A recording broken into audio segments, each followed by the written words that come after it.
Así comienza Peronismo sin gradualismo. Peronismo sin gradualismo. Un programa para el aporte a la reconstrucción nacional. Por la soberanía y la industria nacional, por la liberación y la justicia sosteniendo el legado Perón. Por otro 17 grises, queremos un peronismo sin gradualismo. Con la Argentina que soñó San Martín, construyendo un futuro sin fin, gritamos con convicción y emoción. Queremos un peronismo sin gradualismo. Esto es otra vez Peronismo sin gradualismo, un programa, como decimos siempre, peronista, que también hace comunicación social, porque estamos en un medio de comunicación, pero nuestro objetivo es apuntalar la organización popular, comunitaria, para hacer que el país se convierta en esta desgracia de un país con hambre, con desocupación, con miseria, en un país productivo, con trabajo, con justicia social. Por eso decimos siempre, cuando arrancamos el programa, que para construir una nación hay que sostener la tercera posición. Para ser nación, tercera posición. 2 o 3 tópicos. La comunidad se organiza, quiere administrar el territorio, y para administrar el territorio hay que construir un Estado. Sin esos condimentos, sin esos elementos conceptuales, doctrinarios, ideológicos, no se puede vivir en comunidad. Ayer tuvimos un paro excepcional, un paro que paralizó todas las actividades productivas, porque hay una comunidad que está planteando que el rumbo económico no es el correcto. La Argentina va a un precipicio. La Argentina va a una crisis enorme de dimensiones como la hiperinflación de los años 90, como el 2001, una crisis institucional. De esta manera, millones de argentinos van a pasar la desocupación, y los que hoy están con changas, con la economía informal o economía popular, van a disputar con otros que vienen cayendo del plato de la producción. Así que de esto vamos a hablar hoy con Juan Speroni, secretario general del Sindicato Argentino de Obreros Navales, un hombre de la CGT. Vamos a hacer la editorial juntos. También lo vamos a hacer con Nahuel Silva, que estaba dudando de venir porque él es de Vélez, yo soy de Estudiantes, y definimos hacer un programa juntos. Agradezco además a la producción acá que me felicita por el campeonato obtenido. Pasamos ahora sí a hacer el programa, un programón en una Argentina que está definiendo su destino. Por la soberanía y la industria nacional, por la liberación y la justicia sosteniendo el legado Perón. Por otro 17 grises. Y bueno, estamos acá con Juan Speroni, compañero secretario general del Sindicato Argentino de Obreros Navales, y con Nahuel Silva, recién anticipaba. Vamos a estar dentro de un rato, ahora vamos a hacer la editorial, pero vamos a estar dentro de un rato con Diego Molinas, que, bueno, ex seminarista, funcionario del Parlasur, con quien vamos a hablar de los 50 años del asesinato, del crimen que tuvo el padre Mujica como víctima, de los primeros momentos de violencia que en la Argentina vinieron en los años 70, un hombre de la Iglesia de los Pobres, un militante de la fe y como peronista, porque optaron por el peronismo, esos curas de esa generación se hicieron a la mar junto al movimiento popular. Pero bueno, vamos a hablar ahora del enorme paro que hubo ayer de la Confederación General de Trabajo, de las otras centrales sindicales, de los movimientos sociales, convocados por la conducción de la CGT y que, bueno, se vio en todo el país, ¿no, Juan? ¿Vos tenés esa percepción? ¿Fue muy fuerte el paro? Sí, efectivamente, el paro fue, sin lugar a duda, un paro con un pleno acatamiento y una plena efectividad en todos los escenarios, digamos, el de servicio, el de industria, el de transporte, el de comercio. Es decir, la inmensa mayoría de trabajadores y trabajadoras tomó este paro como un desafío, que no es otra cosa que una agenda que marcó el movimiento obrero a través de la conducción y el cuerpo colegiado, donde el primer episodio en contra del gobierno fue aquella movilización a tribunales a los efectos de pedir una cautelar con el tema de las transgresiones de la norma del capítulo del DNU. Esto efectivamente salió bien. Después hubo un paro con movilización el 24 de enero. Después la marcha en defensa de la universidad pública y gratuita. La movilización del 1 de mayo, con un colectivo también importantísimo. Y este paro que, bueno, sin lugar a duda fue un paro de lo más importante que hubo en los últimos tiempos en nuestro país. Esto habla a la clara de que hay una clara oposición, no solamente a las políticas que están afectando a nuestra comunidad y a los sectores populares, sino que además también demuestra y exhibe con claridad la voluntad y la convicción de la Confederación General del Trabajo para tumbar el DNU, para derogarlo y fundamentalmente para que ese instrumento de la ley base que tiene media sanción de diputado se caiga definitivamente en el Senado, porque no es otra cosa que un instrumento que genera todas las condiciones para entregar los recursos y fundamentalmente los derechos de los trabajadores, la cuarta categoría, y el proyecto del artículo RISI sin lugar a duda pone en condiciones de un país extractivista, de colonia para nuestro país, sin lugar a ningún tipo de posibilidades de agregar valor agregado, agregar valor en territorio, como decimos nosotros.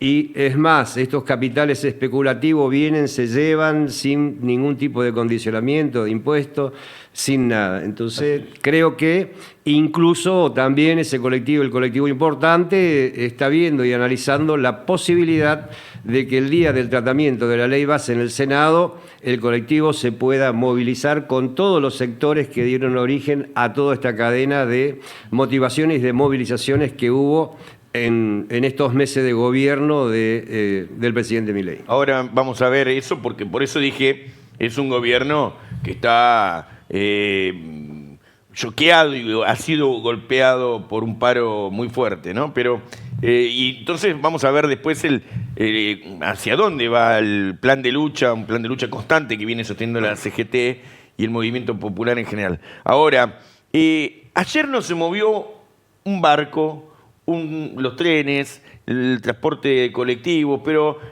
cuando se movieron los bondis se veía que había poca gente arriba de los colectivos. Hay coincidencia general, en el sector del comercio, el 50% de los comercios abiertos, o una cantidad de comercios abiertos, no sé, depende por barrio, en algunos lugares más, en otros lugares menos, pero no había gente en los comercios y no había gente arriba de los colectivos. Entonces, estamos hablando de que ante la presión de ir a abrir los lugares de trabajo, ante la presión de las patronales, la gente actuó con conciencia de clase, con conciencia política, con conciencia social de hacia dónde va la Argentina. ¿Vos sentís lo mismo? Sí, efectivamente.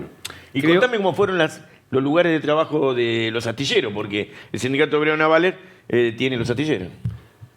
Sí, efectivamente. Yo creo que la decisión por convicción que generó esa enorme demostración ayer del paro nacional de la CGT y tiene que ver con lo que nos está pasando. Lo que le está pasando al pueblo trabajador, lo que le está pasando a los compañeros y compañeras desocupados, lo que le está pasando al monotributo, lo que le está pasando al trabajador independiente.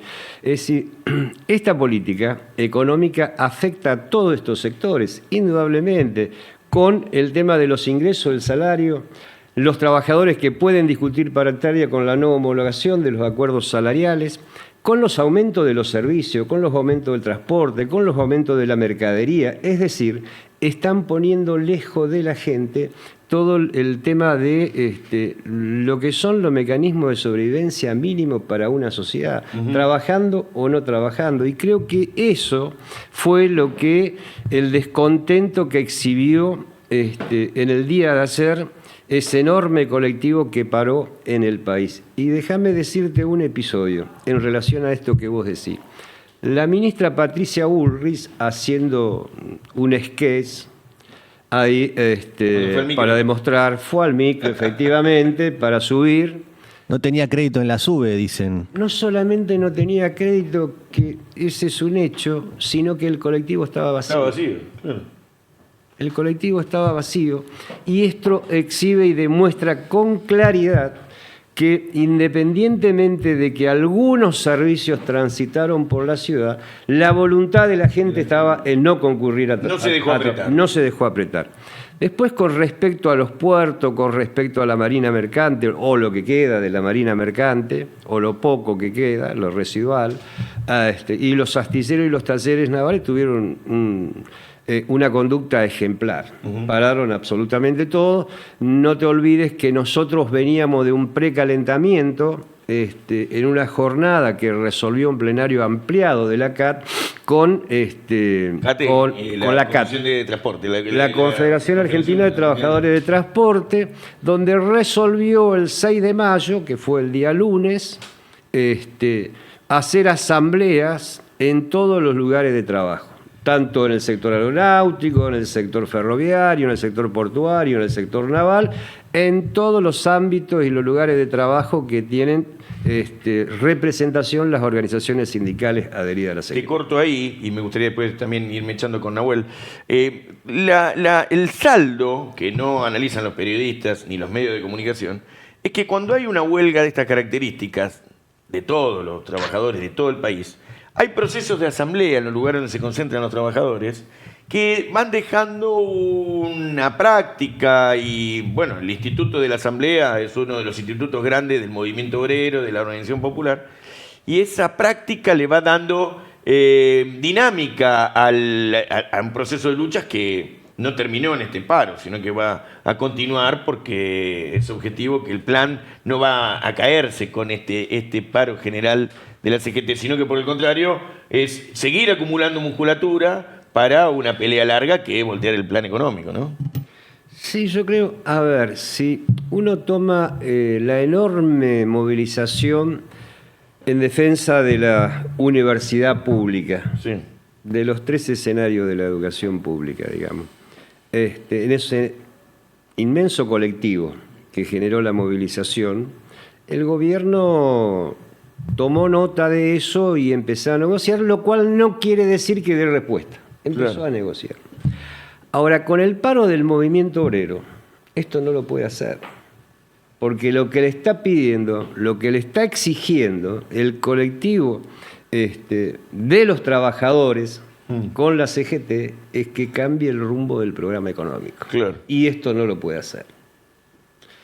Entonces está tienen planteada la cosa enormes... entre ellos y nosotros, digamos. Yo Así creo que esto es así y forma una enorme importancia de extremada gravitación el tema de lo que vos señalabas, las asambleas. Claro. Porque ante un poder mediático importante de las principales cadenas de los medios que está al servicio de este modelo extractivista, nosotros tenemos que anteponerlo no solamente la fuerza organizada de los trabajadores de los sectores populares, sino que también fundamentalmente esas asambleas se deben convertir en herramienta permanente en la discusión de la sociedad, en los trabajadores, en las fábricas, en las oficinas, en los comercios, en los barrios, absolutamente en todos los lugares, porque es la forma de ir reconstruyendo también el espacio político que necesitamos en la Argentina. Es de vital importancia la resistencia, pero también es de vital importancia la capacidad de reconstruir el movimiento nacional para tener la alternativa política. Bueno, viene un momento de definición, ¿no es cierto? Convocatoria del peronismo bonaerense el 18 en Florencio Varela y también, bueno, un desemboque de la crisis social y política, ¿no? ¿Cómo lo ves? No, esto que dice Juan es muy importante. No solamente hay que organizarse para defender los intereses del pueblo trabajador, sino que al mismo tiempo hay que ir construyendo la salida política. Porque, como vos bien decías en la editorial, esto desemboca en una crisis institucional de una magnitud inusitada, digamos. La contracara del paro general es la economía hundiéndose, la economía real hundiéndose en una depresión. 40% cayó el sector de la construcción, 21% cayó la industria. Son los mismos niveles de caída anual, en marzo. En marzo es el nivel de caída equivalente al que tuvimos en la pandemia, Claro. cuando no hubo actividad económica. O sea que estamos en un... Es lo que decía Juan, un plan entreguista. Es un plan entreguista y necesitamos rápidamente salir a construir con los sectores del trabajo y la producción la salida política a este modelo de entrega y de miseria que está llevando la economía a Milei. Y FEMPINRA, ¿cómo está esa articulación? Porque es una de las importantes articulaciones que ha tenido el movimiento obrero en los últimos años y que, como vos mencionabas, puertos, personal de a bordo de la Marina Mercante, astilleros, definen de alguna manera el comercio exterior. Cuando se clava FEMPINRA, pone en discusión inclusive la cuestión de la mal llamada hidrovía, como decimos siempre, que la vía troncal de navegación, el comercio exterior. Ha sido importante el plan de lucha de FEMPINRA, hemos visto en fotos, y la movilización en los últimos tiempos, ¿no? Sí, tal cual. Yo creo que el colectivo de la Federación está perfectamente organizada, estructurada, con una conducción muy clara y muy firme del compañero Juan Carlos, pero además está alineada con la Confederación General del Trabajo y también alineada con la Confederación General del Trabajo. Varios compañeros tanto de la CAT como de la FEMPINRA forman parte del Consejo Directivo de la CGT. Pero déjame decir algo a propósito de un tema trascendental que tocaste vos. El tema portuario, el tema de la marina mercante, el tema de la conectividad de nuestra área fluvial con el Atlántico, el tema de los recursos, el tema del offshore, el tema de los minerales, todo esto está en juego. Claro. Ahora, si nosotros repasamos, y no quiero ir muy lejos, una breve síntesis, 16 años de gobierno nuestro, ¿no? Sí. No hemos podido cambiar ninguna herramienta estructural impuesta desde el 24 de marzo del 76 en nuestro país.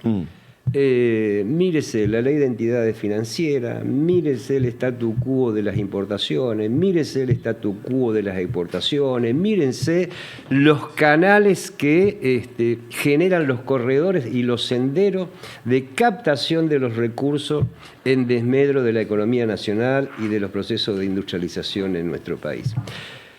Ganar la elección significa, lógicamente, poner un límite a estos modelos, digamos, que ya lo vivimos, por otro lado, en el país, sabemos cómo va a terminar, el problema es el tiempo nada más, claro. Pero sabemos esto indefectiblemente cómo termina, con una crisis que va a golpear absolutamente a todos los sectores comprometidos con el interés nacional. Entonces, significa organizarnos, ganar las elecciones en términos democráticos, pero fundamentalmente tener un programa de gobierno que nos permita poder captar desde una visión estratégica los intereses nacionales para ponerlo al servicio de la justicia social. Esto que vos decías al comienzo del programa, en la editorial, si tenemos hablar de soberanía, de justicia social, de independencia económica, de integración, todo esto, necesitamos tener la decisión política para construir ese sendero y para construir ese proyecto. No puede ser, y vos fijate lo que nos pasó con Randazzo, con Pichetto, con todo este tipo de actores políticos que se sumaron y fueron parte del proceso político de reconstrucción de la Argentina con gobierno peronista y hoy están jugando proyectos liberales o están jugando proyectos de entrega de los intereses de los trabajadores, de los recursos naturales, de la industria nacional, del mercado interno. Entonces necesitamos indefectiblemente una enorme discusión en el colectivo del campo nacional y popular para que estas cosas no se repitan, porque la gente está simplemente un poco mejor cuando vienen los gobiernos nuestros, pero no se cambia absolutamente nada. Se cambian los gobiernos y después viene lo peor para el pueblo argentino y para los trabajadores. Lo que decís me ayuda para refrescar que hay que revisar los programas anteriores e ir a, por ejemplo, la entrevista que tuvimos con el ingeniero Horacio Tetamanti cuando hablamos del Canal Magdalena y la soberanía fluvial y marítima, que además, bueno, el gobernador hoy está proponiendo, mientras que el gobierno trae las barcazas norteamericanas para patrullar el mar Atlántico y para pararse en el Río de la Plata y Río Paraná, mientras que el gobierno argentino hoy quiere dragar el río Paraná o la cuenca con ingenieros norteamericanos. El gobernador habla de hacer el Canal Magdalena. Mientras tanto, el movimiento popular tiene que discutir el programa estratégico como vos planteás, y entonces aquí hemos hablado de soberanía financiera, de soberanía fluvio-marítima, el desarrollo industrial. Bueno, hemos traído los 12 puntos del peronismo de la soberanía, que han sido un pilar de unidad de distintos sectores que hoy inclusive toman otras agrupaciones y sectores sindicales, políticos, para tener un parámetro de qué es lo que hay que hacer en el futuro. Nosotros hemos hablado acá de la revolución justicialista que hay que poner en marcha. Ahora, la Argentina requiere de esa conciencia del movimiento obrero porque es la columna vertebral de todo proceso de cambio, ¿no? Sí, y creo que hay en estos una enorme exhibición de instrumentos de capacidad del Estado. Vos nombraste la provincia de Buenos Aires versus un gobierno nacional que plantea ideológicamente, desde el anarcocapitalismo, liberalismo, plantea esta situación del Estado criminal. Sí, claro. O que el Estado no una asociación hecha para nada, y que además planteó en el Yao Yao, en Bariloche, sí, caratulándolo de héroes a los que fugaban, personaje nefasto de la Argentina, que fugaban dólares y eran generadores de políticas perversas, de especulación, de maniobra financiera, de endeudamiento del país, de anexar esos criterios con los fondos buitre y el sometimiento de nuestra patria. Y de los que fugan son héroes, dijo. La antítesis de esto y la otra visión es lo que está tratando de exhibir el gobernador de la provincia de Buenos Aires y otros gobernadores peronistas de las provincias argentinas, donde están diciendo el Estado es el instrumento fundamental para garantizar la salud, la educación, el trabajo, la industrialización y los instrumentos estratégicos de preservación de la nación.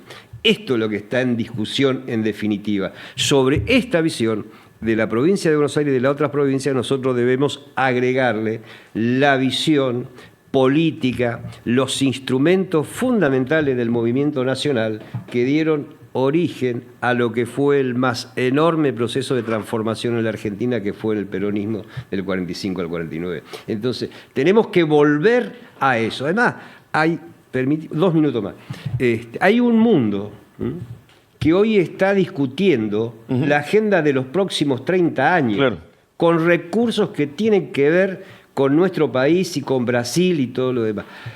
La oligarquía y el imperialismo, claro, decimos nosotros, son los que planifican la Argentina. El comunismo cayó hace 30 años en el mundo con la caída del muro. Lo sabe. Exactamente, lo sabe. Ahora, los intereses que él representa no le dejan hacer otra cosa que condicionarlo. Al capitalismo industrial. Efectivamente, condicionar al capitalismo industrial. Entonces, ¿qué quiero señalar con esto? Que rápidamente hay que reconstruir nuestro movimiento, rápidamente hay que tener la opción política, porque hay un mundo donde está en juego geopolíticamente los intereses y los recursos naturales que todavía existen en gran parte de los países de la periferia o llamados del tercer mundo o subdesarrollados. Entonces es de vital importancia esta situación, porque esta visión, esta mirada de Caputo, de Burri, de Macri, de Milei, no es otra cosa que entregar definitivamente el patrimonio de la patria argentina. Esto es lo que está en juego. Entonces, contra el 25 de mayo nosotros tenemos que anteponerle el 9 de julio. Contra la la explotación del trabajo de la cuarta categoría para que los gobernadores tengan la rentabilidad que les sacó Macri, nosotros tenemos que empezar a hablar del impuesto a la riqueza, del impuesto a la renta financiera, de los impuestos a las grandes fortunas, y no que le saquen la plata a los laburantes, que no es otra cosa que revitalizar con ese dinero el mercado interno que necesitamos para poner en marcha la pyme, el comercio y todos los sectores de servicio, digamos. Esto es lo que está en juego en la Argentina. Cerré el bloque. ¿Hay salida dentro del proyecto de Milei de expoliación, de extracción de recursos naturales y de planificación de las potencias extranjeras sobre nuestro territorio? Hay salida para quebrar, hay que quebrar la matriz rentística financiera impuesta por el 76, en el 76 por la dictadura. Si no quebramos ese vector de acumulación en la economía argentina, no hay salida. Y hay que volver a la idea de Estado organizado para pueblo libre. Para tener un pueblo libre, Milei nos plantea que el Estado es una organización criminal. Creo que hay que discutir la idea de Estado presente, porque el Estado siempre está presente para acumular las ganancias del sector financiero o para Estado organizado para un pueblo libre. Para un pueblo libre, para conducir un proceso de acumulación con eje en el trabajo y la producción. Y esto hay que volver a la idea de planificación integral de la economía, como dijo el compañero Juan, que fueron los días más felices. Con este cierre de Nahuel, hincha de Vélez, pasamos al otro capítulo que viene del programa con nuestro querido amigo Diego Molinas, que vamos a hablar sobre el padre Mujica. Queremos un peronismo sin gradualismo. Con la Argentina que soñó San Martín. Estoy revisando los medios de comunicación, estuvimos hablando recién del paro, y miro acá todo cuanto debes saber sobre duendes y bases de la parapsicología. Bueno, estamos en un momento de invasión esotérica, y en el aniversario de la muerte de Mujica, del asesinato de Mujica, un sacerdote peronista, nos va a aportar Mujica una perspectiva doctrinaria, una perspectiva histórica. Él, desde el cielo, nos guía a que podamos hablar sobre lo que hay que seguir construyendo para construir la justicia social. Vamos a hablar entonces con Diego Molina, que es funcionario del Parlasur, uno de los que el día que la tele descubra a Diego Molina la va a romper, porque además se necesita hablar de la religión, pero la religión desde un punto de vista laico sería. Desde un punto de vista popular, de un punto de vista cultural. Y entonces vamos a empezar hablando también seguramente sobre el sionismo o la visión religiosa de Milei. Vamos a ir avanzando y vamos a trabajar sobre la doctrina social de la Iglesia. Diego, querido, gracias por venir. No, gracias a ustedes por invitarme, y también por esto, ¿no? Por empezar a poner en valor todas estos recursos que tenemos como campo popular, como fuerza política organizada, entre eso que uno que es seminarista hoy milite y pueda traer algunas cuestiones de análisis en un momento histórico en el cual gran parte de la conceptualización mística del gobierno tiene que ver con la cuestión religiosa, ¿no? El otro día me llamó uno y me dice, la guerra que hay abierta en la Argentina es una guerra religiosa. Le digo, pará, ¿de qué estamos hablando? ¿Por qué hablamos de guerra? ¿Por qué hablamos de guerra religiosa? ¿Qué es lo que se discute con la cuestión religiosa hoy en la Argentina? ¿Por qué Milei trae estos temas? El 10 de noviembre de 1975, la Asamblea General de las Naciones Unidas instó a la eliminación del sionismo por considerarlo potencialmente discriminador, un eje discriminador racial. Ajá. Y lo comparó con el apartheid, ¿no? Lo comparó con esa estructura. ¿Quién era el pueblo elegido al final? Claro. Y entonces, en ese momento, esa resolución duró hasta el 91. El 91 la vetaron. Pero, ¿qué es lo que decía las Naciones Unidas en ese momento? Decía que el sionismo era funcional a posibles genocidios, funcional a discursos de odio, a la cancelación del otro. Bueno, hoy está claro, ¿no? Sí. Que esta interpretación teológica exagerada, brutal de los textos bíblicos lleva a considerar que, en este caso, Israel tiene una superioridad étnica por sobre los otros países, por sobre los otros pueblos, y puede argumentar incluso, como decía Lula, si lo que está pasando en Palestina no es un genocidio, ¿qué es? ¿No? Él dice somos superiores intelectualmente y... Moralmente. Y físicamente. Estéticamente. En esta idea, eso es algo del Talmud, ¿verdad? Y también de la Biblia, ¿no? Del Antiguo Testamento, en donde aparece esta idea del pueblo elegido, este pueblo que Dios, un Dios de arriba hacia abajo, que solamente se le veían los pies en una carpa, decía, bueno, tienen que liberarse. La nueva comprensión de esa perspectiva teológica dice que el pueblo elegido es aquel que está oprimido, aquel que sufre, ¿no? No es un espacio No es que porque sos lindo e inteligente, sino porque estás sufriendo. Ahora, ¿por qué grupos o sectores de extrema derecha como Meloni, Abascal o Milei en Argentina, que siempre estuvieron más vinculados al fascismo, al nazismo, hoy se toman de eso? Bueno, porque es funcional a la idea de cancelación del otro, porque es funcional a un discurso religioso que establece lo bueno, lo malo, quién es bueno, quién es malo, y porque además hay un portaaviones ahí anglosajón, sionista, colonialista, porque si hay algo que tiene el sionismo es que es un colonialismo tutelado por Inglaterra, y esta utilización del sionismo hoy tiene que ver con que hay 600 millones de evangelistas sionistas en toda Latinoamérica. ¿Qué es el sionismo?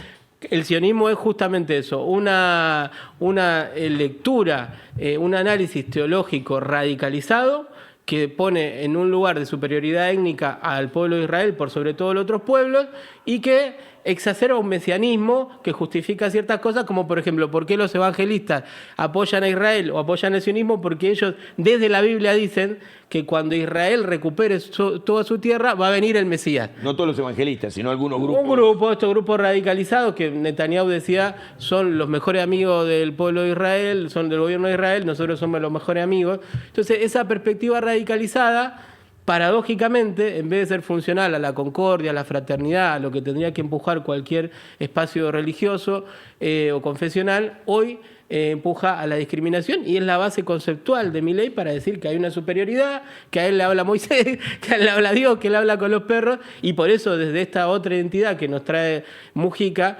volver a nuestro acervo cultural religioso de fe que tiene la teología del pueblo, que tiene la liberación, es tan importante hoy, porque hace parte de esta tensión, liberación o dependencia, Milei o pueblo argentino, la fuerza del cielo o la fuerza del pueblo, ¿no? Ariel Unpierre es un geopolítico que sigo y que sigue este programa. Dice que el sionismo es un mandato para aniquilar a otros, en este caso el pueblo palestino, por ejemplo, pero además que la bandera de Israel tiene que tomar entre el río Éufrates y el río Nilo, es una gran Judea o el gran Israel. Esto entonces es un proyecto imperialista que también tiene un capítulo argentino. ¿Hay una idea de plan Andinia, de ocupación de la Patagonia, o es solamente una cosa...? Bueno, una mutación rara de esta perspectiva es que de vuelta digo, es neocolonialista y ahora se agarra de lleno con la idea de la libertad de mercado, ¿no? Claro. Entonces esa idea de la libertad de mercado choca de lleno, y ahí ya nos metemos en el segundo eje de lo que venimos charlando, que es con la doctrina social de la Iglesia. Uh-huh. Una doctrina social de la Iglesia que nace desde hace mucho tiempo atrás, ya en el año 300, San Juan Crisóstomo, uno de los viejos padres griegos de la Iglesia, decía, aquella cosa que te sobra en tu ropero se la estás robando al pobre, ¿no? O sea, la condena a la riqueza es algo que la Iglesia viene trayendo hace mucho. Esta neoteología colonialista de libre mercado empieza a decir, bueno, la condición humana queda en un segundo plano, somos los elegidos, tenemos que recolonizar el mundo, tenemos un mandato poderoso, se vuelve radicalmente mesiánico, se vuelve liberal en términos económicos y militarista en términos de la comprensión geoestratégica de la política. Uh-huh. Entonces, ahí la doctrina social de la Iglesia es un recurso muy importante para comprender por qué nosotros tenemos otro acervo, un acervo cultural histórico de 2000 años de resistencia a imperialismos y a este tipo de lógicas, ¿no? Es desde hace mucho tiempo. Ahí, ya en el año 300, después de la muerte de Cristo, ya la Iglesia decía, la riqueza es pecado, ¿no? El que uno tenga más y otros tenga menos es pecado. Los bienes de la naturaleza, de la creación, son para todos.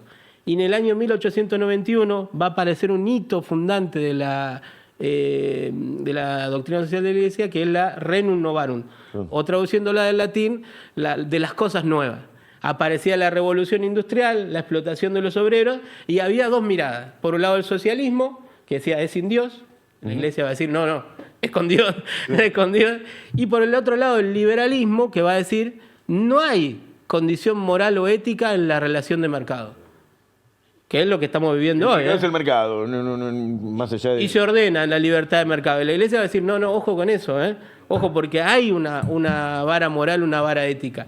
Y eso nos pone centralmente en el problema que tenemos hoy, donde muchos plantean un relativismo de nueva época, donde todo tiene que ser funcional al mercado, todo es light, todo es difuso. La iglesia va a decir, no, la vara ética es importante para la política, para el mundo del trabajo, para el mundo de la sociedad, y ahí el Papa de ese momento va a decir, se tienen que organizar en sindicatos.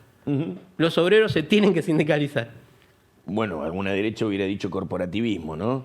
Pero la Iglesia tiene una idea de organización de los trabajadores. ¿Por qué? Para alcanzar la justicia social, ese instituto que el presidente Milei actualmente cuestiona, ¿no? La idea de que la justicia social es el robarle a un rico, digamos, es consagrar el robo, dice Milei, ¿verdad? Sí, y lo que la iglesia va a decir es esto, ¿no? Que la creación, los bienes son de uso común, que somos administradores de los recursos, pero que tiene que haber una constante mirada de solidaridad, de sentido del bien común, de tener en cuenta al otro. Y esto también va a condicionar desde la doctrina social de la iglesia el rol del Estado. La doctrina social de la iglesia va a decir que el rol del Estado es clave en la promoción de las organizaciones sociales, de los movimientos cooperativistas. Va a decir que tiene una responsabilidad. Y acá hay algo que es muy fuerte y que me parece que es importante denunciarlo. La iglesia va a deslizar la idea de que dejar lo humano en segundo término es pecado.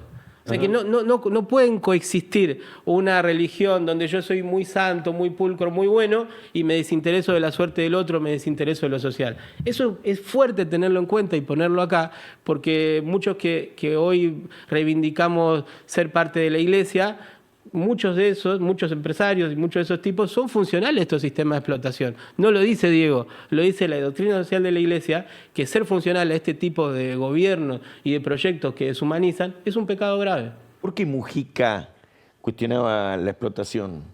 Siendo un cura y además asumió el peronismo siendo argentino. Seguramente si hubiera estado en otro país hubiera asumido otra identidad política, pero aquí su generación de curas, de gente de la iglesia asumió el peronismo, aquel movimiento de sacerdotes del tercer mundo que después se convirtieron en peronistas y adoptaron la identidad política. ¿Por qué sucedió eso? Bueno, lo de Mujica es una muestra de un enamoramiento apasionado de este pueblo. Yo cada vez que estoy afuera y hablo de Argentina me emociono. Porque este pueblo es maravilloso en términos de la capacidad de expresar rebeldía, de expresar sustancias muy potentes. Era hincha de Racing, Mujica, por ejemplo. ¿No? Como el Papa Francisco de San Lorenzo. Y vos de pincharrata. Pero fundamentalmente arrancamos de Mujica, que su viejo había sido canciller de un gobierno oligarca, que él estaba destinado a ser secretario del arzobispo, un tipo fachero de zona norte, y que un día, cuando derrocan a Perón, él estaba festejando con su familia y empieza a ver que los empleados, los laburantes de su casa estaban llorando. Y eso le produce una epifanía, diríamos en términos religiosos, una inflexión donde él dice, acá pasa algo, acá está el pueblo. Y ahí él empieza toda una búsqueda profunda que lo lleva a ser parte del Mayo francés, que lo lleva después a ir a Valle Grande a reclamar por los restos del Che, ¿no? Que lo lleva a enamorarse de eso y a cruzar, porque él pasa de la zona norte de Retiro a la villa, ¿no? Y ahí empieza a consustanciarse con ese movimiento que estaba ahí, a meterse, a organizar al villero, a ponerle el cuerpo, a asumir a Perón como un líder espiritual, entendiéndolo de que lo que ponía en práctica a la doctrina social de la iglesia era el peronismo, y a meterse en una retroalimentación con el pueblo que incluso lo lleva a ser parte del Ministerio de Bienestar Social, del cual era ministro López Rega. Digo, en esto no estamos hablando de un cura, bueno, yo no me meto, no, se ensució, fue a gestionar ahí el tema de la reorganización de las villas, fue a ponerle el cuerpo. Y cuando el movimiento villero dijo, no, nos están dando la espalda, no están respetando nuestro modo de construir, se fue. pero lo sometió a asamblea, que hay una imagen bellísima de una asamblea del movimiento villero peronista donde él hace la moción y los compañeros lo avalan en renunciar al Ministerio de Desarrollo Social. O sea, Carlos va a ser un tipo, algunos dicen entre dos fuegos, yo digo entre dos amores. Por un lado la fe en el pueblo que se expresa en el peronismo y por otro lado la fe en Dios que se expresa en la teología de la liberación, la teología del pueblo y la doctrina social de la Iglesia. ¿Y la doctrina social de la Iglesia y lo económico? Qué entusiasmante la charla y bueno, esto que decía Diego, cómo Mujica asume la identidad en la Argentina, la identidad del peronismo, que era la identidad de los humildes, de los trabajadores. Y está profundamente relacionada. Nuestro Papa Francisco hoy habla de una economía con rostro humano, ¿no? Volver a una economía con rostro humano, y la antítesis de esto es lo que expresa Milei. Por lo tanto, es muy importante resignificarlo. Ahí está el Papa, y volver resignificar la idea de tierra, techo y trabajo. Mujica fue un impulsor no de la erradicación de las villas, sino de la integración de los barrios populares, como ayer y hoy nuestro Papa Francisco habla de tierra, techo y trabajo como derechos sagrados, y en esas 3 T se condensan la integración sociourbana en los barrios populares, por lo que trabajó Mujica y por lo que hoy muchos compañeros y compañeras se organizan en cooperativas, se han organizado y se siguen organizando para hacer obras en los barrios y llevar dignidad. Algo que está poniendo en jaque hoy el gobierno de Milei, ¿no? Hablaba de los poetas sociales, el Papa Francisco. Sí, y también Francisco fue muy claro en esto de hablar de los mesías sin historia, ¿no? De desconfiar en los mesías sin historia, en la reivindicación de justamente esto que tenemos nosotros, que es una historia consistente. Mujica está enterrado en la Villa 31, claro, está ahí en el barrio, ¿no? Richardelli está en el Bajo Flores. Esos curas se encarnaron, se quedaron ahí, y hay un gran movimiento. Y en el interior del país, tantos curas, no solamente los Angelelli, lo conocido, sino tantos curas. Ya tenemos una santa, inclusive, en Santiago del Estero. Y tanto de nosotros que por ir a misa terminamos en este compromiso, digamos, ¿no? Porque en el barrio era lo que nos contenía, lo que nos daba sentido. Francisco a la doctrina social de la Iglesia le va a agregar 2 dimensiones que son centrales. Por un lado, la Laudato Si, la comprensión de la naturaleza, de la casa común, como un bien esencial y como algo con lo que nosotros entramos en diálogo. Esa mirada la tenían nuestros originarios, ¿no? De ver a la tierra como un ser viviente, claro, y Francisco desde Roma lo va a construir. Y después esto de Francisco decir, si quieren mirar un ensayo de mejor sociedad, si quieren mirar un ensayo de mejor política, miren a los movimientos sociales, ¿no? Estos que hoy son perseguidos por el protocolo antipiquete. Y qué coincidencia que Carlos Mujica, cuando hablaba de Dios, cuando hablaba de la ternura, hablaba de ese Dios que estaba metido ahí, en los pobres, en el movimiento villero peronista, en los barrios, y desde ese lugar nosotros también reivindicamos la memoria de Carlos, militando cotidianamente por continuar, no solamente desde lo que sentimos, sino desde una aplicación doctrinaria de lo que creemos y de la continuidad histórica de que la memoria de Carlos se sostiene, se reivindica y crece en cada comedor, en cada actividad que hacemos cotidianamente en nuestro barrio. Los dirigentes, pero también cada compañero y compañera de nuestros territorios. El Gringo Castro, compañero de la UTEP, cuenta siempre, como está con los misioneros de Francisco, cuenta siempre que él sale a caminar por los barrios con la Virgen, y que dice, no hay barrio en lo que no salga la gente a marchar con nosotros, a saludarnos, y la Virgen unifica, dice. Inclusive unifica no solamente a los católicos, sino que unifica también a los evangélicos, y en este momento de crisis de fe, de identidad, de propuesta estratégica de la nación y demás, la Virgen, que es portadora de la justicia social, también unifica a vastos sectores no creyentes. Entonces, es probable que Mujica hubiera tenido, es probable, no, seguro, que hubiera tenido eso, de haber podido organizar, como fue el movimiento de sacerdotes del Tercer Mundo, como son actualmente los curas villeros, a la comunidad, porque son portadores de la cosa comunitaria, justamente, de esa fe, de la propuesta económica, de la propuesta política, porque no puede haber propuesta económica si no hay distribución, si no hay justicia social, si no se palia el hambre no se palia en comedores, los comedores son instrumentos para la organización comunitaria, pero el hambre se palia con trabajo, ¿no es cierto? Y entonces, doctrina social de la Iglesia y trabajo van de la mano, ¿verdad? Es un programa económico, no solamente un programa de fe. Sí, el mundo del trabajo para la Iglesia va a ser el lugar donde el hombre pone toda su capacidad creativa de dialogar con la naturaleza y producir colectivamente con otros, ¿no? La riqueza, esa riqueza cuando es choreada por otro, la Iglesia va a decir eso es un pecado, ¿no? Y Mujica, esto que vos decías, Gastón, en esta tensión que estamos hoy entre una perspectiva colonialista que nos viene a robar, a saquear, todas nuestras identidades, nuestro club de fútbol, la Virgen de Luján, nuestros barrios, pero también Mujica vienen como un refuerzo muy potente en este debate. Por eso que este fin de semana, cuando se llene el Luna Park de gente de las villas, en un festival y una misa por Mujica, yo creo que eso va a ser un golpe de vuelta duro a esta idea del relativismo que es funcional a un nuevo colonialismo, desde una identidad barrial, pobre de los orcos de abajo, que reivindica que nosotros también tenemos una historia hacia atrás, pero también hacia adelante, de lucha, de resistencia, de reivindicaciones también.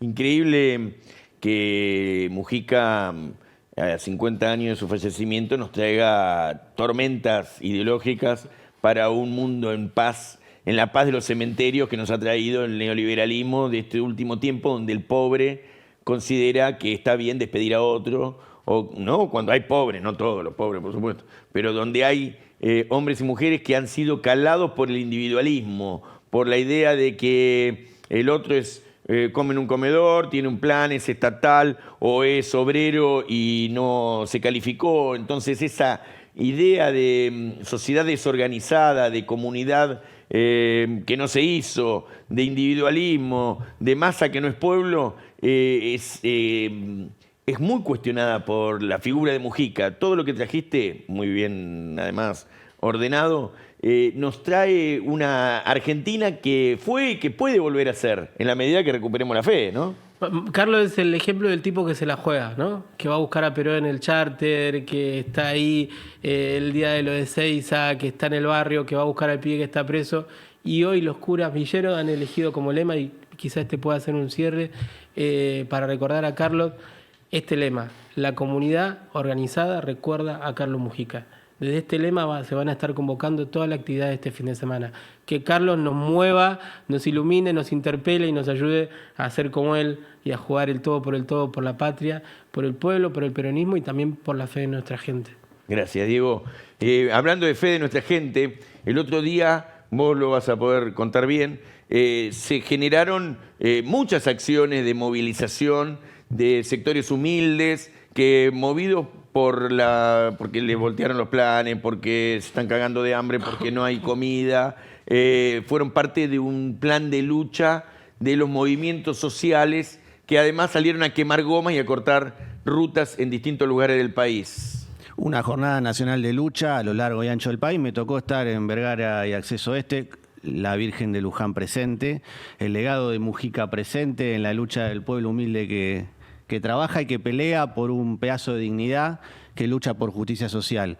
Como vos bien decías, hay un ajuste brutal que está haciendo Milei, sobre todo sobre los trabajadores más humildes, los de la economía popular. 260.000 compañeros y compañeras sin cobrar su salario social complementario, más de 200.000 sin cobrar su salario mínimo vital y móvil. Los comedores desabastecidos, no porque los comedores sean la salida política al problema del hambre, sino porque hoy evitan... Porque todos los días hay que comer. Porque todos los días hay que comer para vivir, y hay un pueblo humilde que se organiza para garantizar eso. Una gran jornada de lucha que nos da esperanza. Hay futuro porque, como decía, hay muchos luchadores que se van forjando la lucha. Lo decía Diego en otra jornada de lucha que había sucedido unos días antes, así que hay futuro. Con estas imágenes de provincias y de lugares del Gran Buenos Aires que tenemos solamente en este programa, porque es un programa militante donde nuestros compañeros nos mandan los videos. Volvemos a invitar a todo el mundo a que se suscriba, a que le dé, como dicen ahora, like, nosotros decimos me gusta, que lo pongan porque eso dispara el algoritmo y le llegamos a otros hombres y mujeres de otros lugares del país y los ayudamos a organizarse, a tener las ideas y el debate sobre la nación que necesitamos construir. Nos vamos a ir entonces con el bloque de comunidad organizada que hace la cooperativa Buen Vivir, el compañero Ocampo, que estaba contento también con hablar del fin del campeonato que pasó, porque como había sido eliminado por Vélez, él quería que hablemos del campeonato que ganó Estudiantes. Pero bueno, nos vamos a ir con el bloque que arma Ocampo sobre comunidad organizada y otras apostillitas muy lindas que siempre tiene este final del programa. Hasta la próxima. Recuerden, trabajadores, únanse, sean hoy más hermanos que nunca.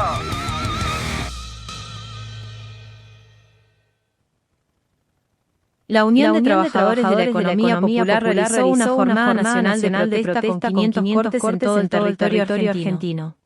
Rutas nacionales y entradas a ciudades fueron los puntos elegidos para visibilizar la falta de alimentos en los merenderos, el recorte del 50% a las trabajadoras esenciales, la continuación de obras en los barrios populares son algunos de los problemas y desde hace 5 meses que la ministra Petrovelo hace oídos sordos cerrando todo canal de diálogo. Estas son las imágenes que la comunidad organizada nos enviaron a nuestro mail. peronismosingradualismo@gmail.com. La masiva convocatoria que realizó la UTEP con los movimientos sociales tiene en la rotonda de la masiva representación.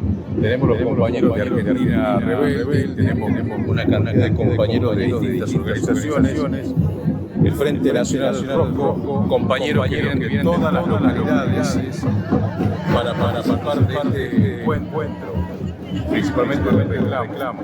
Marco Obrero, son grandes compañeros libres del sur, que también representan un escenario de lucha y trabajo. Tenemos compañeros de la localidad de Ezeiza con el polo obrero de Esteban Echeverría. Todos estos compañeros llevan adelante una jornada de lucha en la rotonda de Lavallol.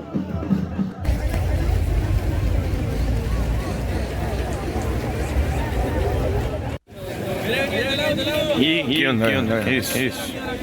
Llevar la bandera, ¿qué se siente? Orgulloso de poder acompañar mi movimiento para sacar adelante el país. Ah, muy bien. Veo que se pidió partidista, Che.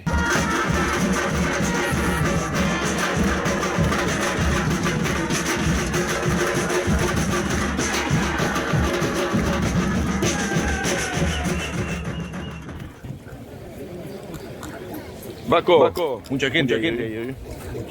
Sí. Una respuesta acorde al ajuste de este gobierno, ¿no? Nuestro pueblo de pie. Así que una batalla más y con todo prepararse para el paro.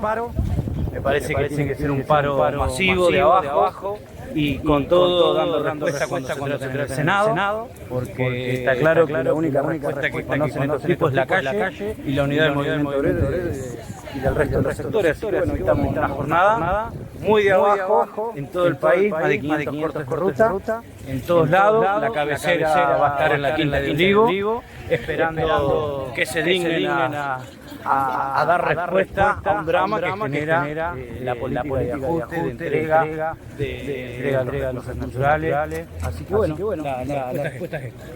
Buenísimo. Los compañeros que representen el ciento de la representación problemático están laburando. Los carteles y las ciudadanas son trabajadores. Si no son trabajadores, vamos a permitir que nos arrebaten los derechos. Y de todos los sectores. Y también llamando a todas las demás organizaciones, políticas, gremiales, de cualquier estilo, a que esté hoy en día en las calles y que tengamos que poner lo que haya que poner en cualquier lado. No hay que tener miedo. Hoy demostramos que entre muchos y entre ser organizados vamos a pasar por encima cualquier protocolo de lo que sea. Ya muchas cooperativas no trabajan, han caído los convenios. ¿Por qué? Por falta de dinero.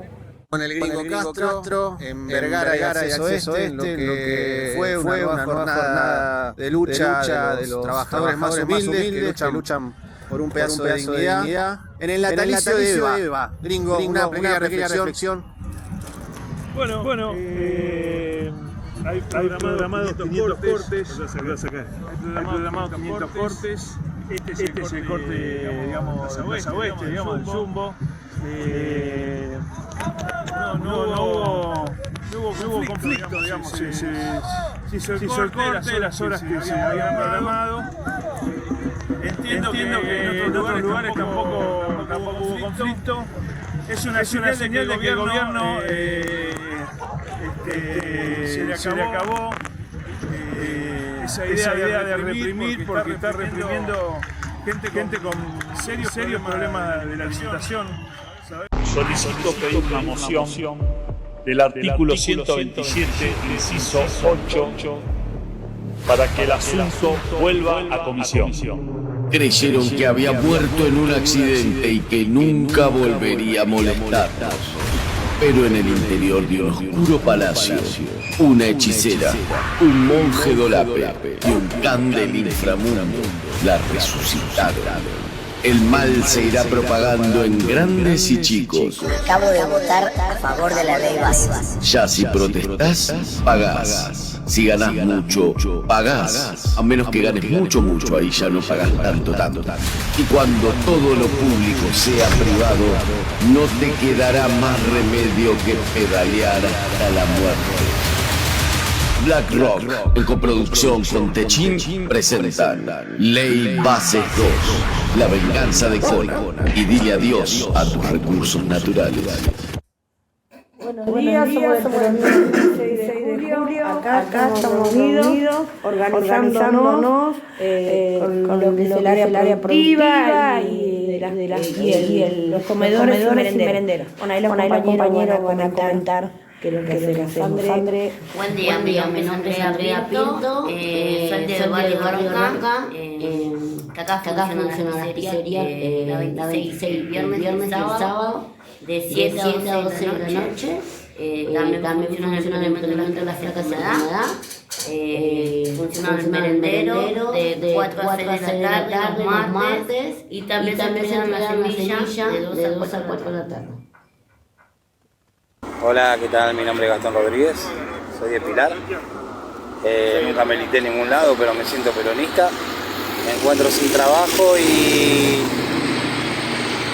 nada, me puse un puestito acá en Pilar, en la estación de Derqui, un puestito de tortillas.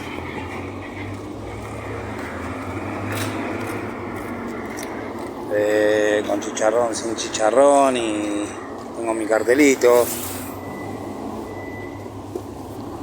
Así que bueno, a pesar de la situación que está complicada y todo, estamos acá dándole para adelante y siempre alentando al peronismo sin gradualismo. Hasta luego. Viva Perón,